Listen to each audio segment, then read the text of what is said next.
ராதே கிருஷ்ணா. வணக்கம். நான் உங்கள் சிகியம்மா பேசுகிறேன். சிவபெருமானின் 64 திருவிளையாடல்களை தினம் ஒரு திருவிளையாடலாக பார்க்குறோம்.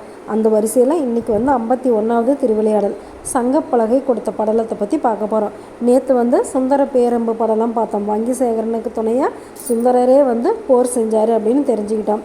சரி, சுந்தர பேரம்பு படலத்துக்கு அப்புறம் சங்கப்பலகை கொடுத்த படலம் என்ன அப்படின்னு சொல்லி பார்க்கலாமா?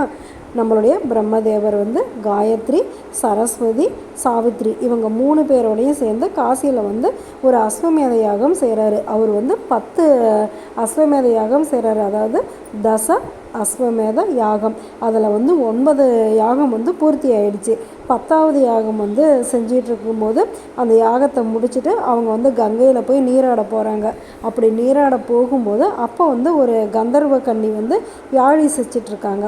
அவங்க யாழி சிக்கிறத பார்த்துட்டு சரஸ்வதி என்ன பண்ணிட்டாங்க, அப்படியே மயங்கி போய் அங்கேயே நின்றுட்டாங்க.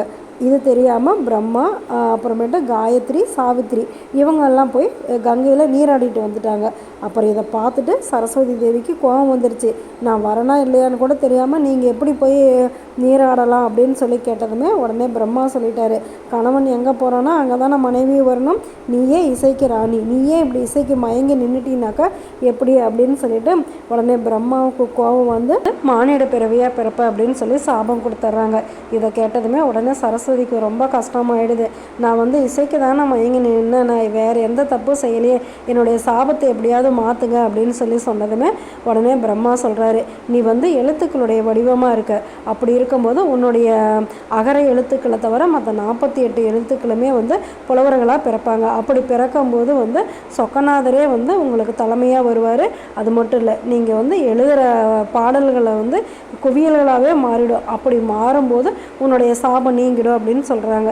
உடனே பிரம்மாவோட கூற்றுப்படி அந்த 48 எழுத்துக்களுமே 48 புலவர்களாக அவதாரம் பண்ணுறாங்க. அவங்க சிவத்தொண்டு செஞ்சுக்கிட்டே ஒவ்வொரு நாட்டுக்காக போகிறாங்க. அப்படி போகும்போது கடைசியாக மதுரைக்கு வராங்க. மதுரையில் அவங்க அகநானூறு, புறநானூறு அப்படின்னு சொல்லிட்டு சங்க பாடல்கள் எல்லாமே எழுதி அதுக்கு பொருள் எல்லாம் எழுதுகிறாங்க. இதெல்லாம் பார்த்துட்டு சிவபெருமான் தமிழுக்கே தலைவராச்சில் அவருக்கு ரொம்ப ஆசையாக போய் அவங்களெல்லாம் பார்க்குறதுக்கு போகிறாரு. அப்படி பார்க்க போகும்போது உங்களுக்கு என்ன வேணும் அப்படின்னு சொல்லி கேட்குறாங்க. உடனே எங்களுக்குள்ளார ஒரு நல்ல தலைவர் வேணும், நாங்கள் எல்லாமே பொருளோடு எழுதியிருக்கிறதெல்லாம் சரியான்னு பார்க்கணும் அப்படின்னு சொல்கிறாங்க. உடனே நம்மளுடைய சுந்தரேச பெருமான் என்ன பண்ணுறாரு, அவரே எல்லாத்தையும் பார்த்துட்டு சரியாக இருக்குது அப்படின்னு சொல்லிட்டு நானே அவங்களுக்கு தலைவராக இருக்கேன் அப்படின்னு சொல்லிட்டு அவங்கள அப்படியே கூப்பிட்டுட்டு கோயிலுக்குள்ளார வராரு. வந்ததுமே அப்படியே அவர் மறைஞ்சு போயிடுறாரு. வந்தது சிவபெருமான் தான் அப்படின்னு தெரிஞ்சு அவங்களுக்கு ரொம்ப சந்தோஷம் ஆயிடுது. அதுக்கப்புறம் வங்கி சேகர பாண்டியனை பார்த்து வங்கி சேகர பாண்டியனையும் வாழ்த்தி பாடல் பாடுறாங்க.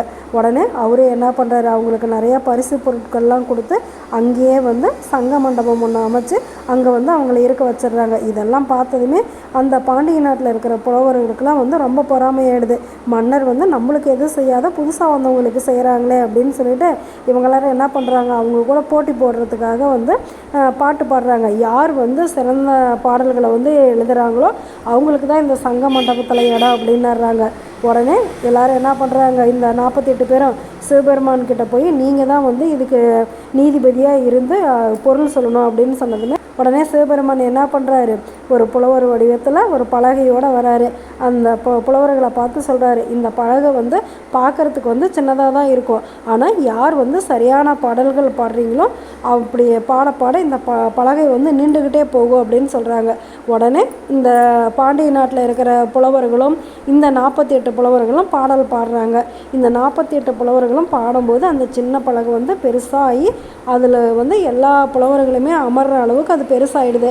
அதுக்கப்புறமேட்டு நம்மளுடைய பாண்டிய நாட்டில் இருக்கிற கபிலர், நக்கீரர் அப்படின்னு சொல்லிட்டு நிறையா புலவர்கள் இருக்காங்களா, அந்த மாதிரி புலவர்கள் பாடும்போது அந்த பலகை அவங்களுக்கு இடம் கொடுத்து நீண்டுடுது. தப்பான பாடல்களை பாடுற புலவர்களுக்காக அது இடம் கொடுக்க மாட்டேங்குது. அதுக்கப்புறம் உண்மையான புலவர்கள் யார் அப்படின்னு சொல்லி கண்டுபிடிச்சி அவங்களுக்கு நம்மளுடைய வங்கி சேகர பாண்டியன் பரிசு கொடுக்குறாரு. அதுக்கப்புறம் சிவபெருமானே ஒரு பாடல் பாடுறாரு. பாடினதுமே உடனே நக்கீரர் என்ன பண்ணிடுறாரு, இல்லை நீங்கள் பாடுறது தப்பு தான் அப்படின்னு சொன்னதுமே உடனே சிவபெருமான் சொல்கிறாரு, நீ பாடல்களுக்கு எல்லாமே சரியான விளக்கங்கள் கொடுக்குற, ஆனால் தாங்கிற அகங்காரத்தோடு இருக்க, அப்படி இருக்கக்கூடாது அப்படின்னு சொல்லி சிவபெருமான் நக்கீரருக்கு எடுத்து சொல்கிறாரு. அதுக்கப்புறம் இந்த 48 புலவர்களை என்ன பண்ணுறாங்க, பாடல்களாக பாடி பாடி அப்படியே குவியலாக குவிச்சிட்றாங்க.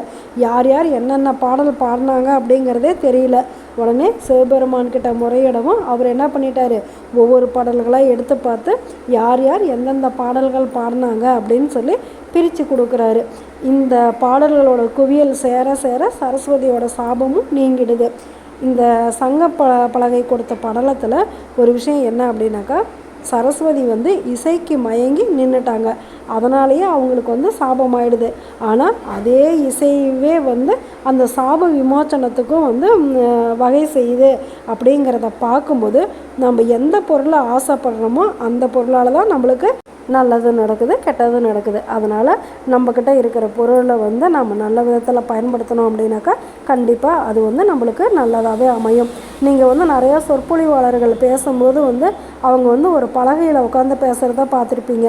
அதுக்கு வித்யாபீடம், சரஸ்வதி பீடம், ஞான பீடம், மாத்ருகா பீடம், வியாக்கியான பீடம் அப்படின்னு சொல்லி அதுக்கெல்லாம் பெயர். எதுக்கு அப்படின்னாக்கா சரியான பாடல்களை நாம் பாடும்போது, சரியான கதைகளை நாம் சொல்லும்போது அந்த பீடம் நம்மளுக்கு மதிப்பை உண்டு பண்ணும் அப்படிங்கிறது சிவபெருமானே அந்த காலத்தில் ஏற்படுத்தி வச்சுருக்காரு அப்படிங்கிறது இந்த சங்கப்பலகை கொடுத்த படலத்திலேருந்து நம்மளுக்கு தெரியுது. அமாவாசைனாங்க சங்கம் வளர்த்த பாண்டிய நாடு அப்படின்னு சொல்லிட்டு இந்த திருவிளையாடல்கள்லாம் கேட்க கேட்க ரொம்ப இனிமையாக இருக்குது தானே. சரி, நாளைக்கு என்ன திருவிளையாடல் பண்ண போகிறாரு அப்படின்னு சொல்லி பார்க்கலாமா? நல்லது நினைப்போம், நல்லதே நடக்கும், ஆனந்தமாக இருப்போம். Okay, bye. ராதே கிருஷ்ணா.